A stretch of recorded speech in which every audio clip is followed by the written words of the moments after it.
ஹே மீனாட்சி, இந்த புஸ்தகத்தினுடைய முடிவு கிட்ட நெருங்கியாச்சு. இன்னும் கொஞ்சத்தில் நெருங்கி முடிஞ்சு போயிடும்.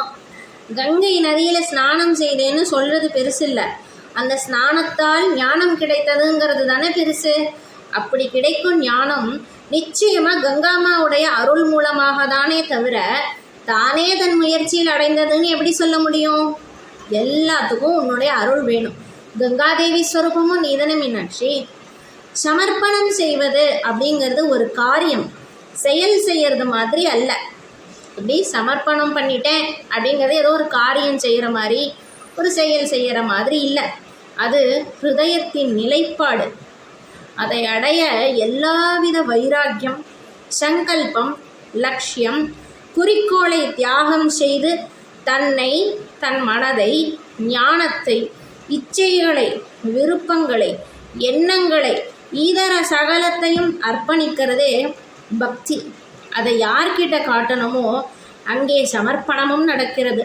சமர்ப்பணம் செய்த பிறகு, அந்த நித்தியமானதை அடைந்த பிறகு மீண்டும் அனித்தியத்தின் மேலே கவனம் செய்யாமல் அங்கேயே நிலை பெற்று இருப்பது, அங்கேயே நிலை பெறுவது. இதை தான் சத்வகுணத்தை அதிகரிப்பதால் மட்டுமே அடைய முடியும்.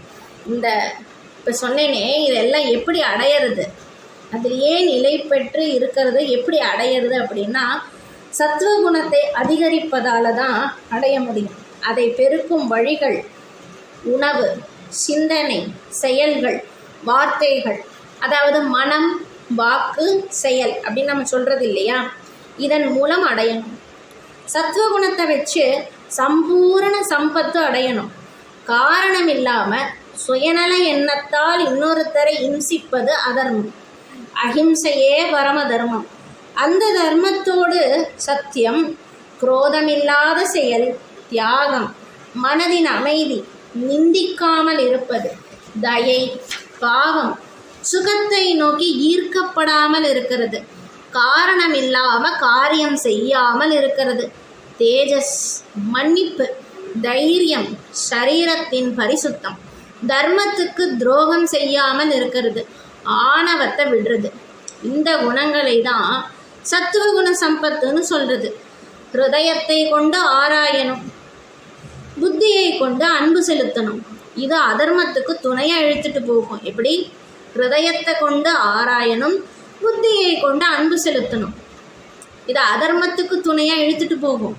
அதையே மாற்றி புத்தி, ஞானம் கொண்டு ஆராய்ந்து ஹிருதயத்தை கொண்டு அன்பு செலுத்துவது, இது தர்மத்தின் பயணமாகிறது.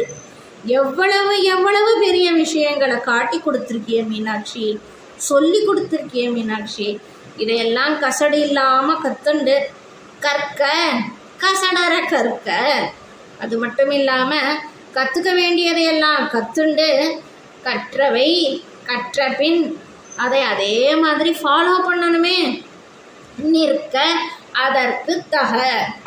கற்றுக்கிறத கசடு இல்லாமல் கற்றுண்டு எல்லாத்தையும் கற்று முடித்து கற்றுண்ட மாதிரி அதிலே நிற்கிறது அப்படின்னு வள்ளுவர் சொல்கிறாரே. கற்க கசடற கற்க,